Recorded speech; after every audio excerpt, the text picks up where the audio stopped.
Hello bachcho, let's see this question. Hydrogen has three isotopes, protium, deuterium and tritium.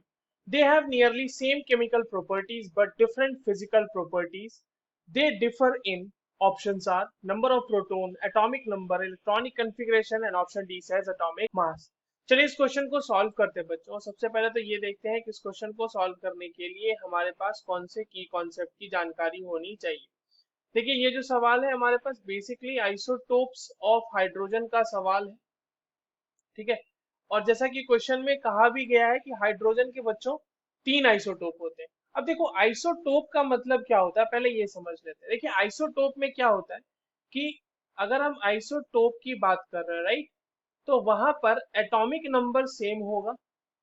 Atomic number is same but the mass, atomic mass is different. Atomic mass जो होता है बच्चों वो different होता है। अब एक बात समझना कि अगर एटॉमिक नंबर सेम है, यानी कि एटॉमिक नंबर किसके बराबर होता है बच्चों, एटॉमिक नंबर को हम लिखते हैं जेड से रिप्रेजेंट करते हैं। ठीक है। तो जेड अगर सेम है तो इसका मतलब नंबर ऑफ प्रोटॉन्स भी सेम है, और क्योंकि इलेक्ट्रॉनिकली न्यूट्रल होता है कोई भी एटम, तो प्रोटॉन का नंबर जो होगा वो इलेक्ट्रॉन के इक्वल होगा। तो अगर इलेक्ट्रॉन्स भी इक्वल है तो इलेक्ट्रॉनिक कन्फिग्रेशन भी तो इक्वल होगी ना। ठीक है। तो अगर हम आइसोटोप्स की बात करें बच्चों, जो तीन आइसोटोप होते हैं प्रोटियम, ड्यूटेरियम, ट्रिटियम, उसमें देखिए क्या होता है कि उसमें प्रोटियम जो है वो है 1H1 जिसका एटॉमिक मास 1 है, दिस इज प्रोटियम।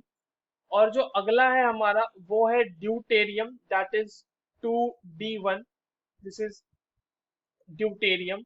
यहाँ पे मास नंबर 2 है। और अगला होता है थर्ड जो होता है वो ट्रीटियम होता है, दिस इज ट्रीटियम। ठीक है। तो ये सब जो है आपस में एटॉमिक मास में डिफर होते हैं। तो ऑप्शन इसके हिसाब से क्या सही हो जाएगा हमारा, ऑप्शन डी। और मैंने जैसे आपको बताया एटॉमिक नंबर सेम होता है, और नंबर एटॉमिक नंबर सेम है तो इसका मतलब नंबर ऑफ प्रोटॉन सेम है, और नंबर प्रोटॉन सेम है तो इलेक्ट्रॉन सेम है, तो इलेक्ट्रॉनिक कन्फिग्रेशन भी सेम होगी। इसलिए ए बी और सी हमारे गलत हो जाते हैं। So correct answer is option D. I hope you understood this well. All the very best.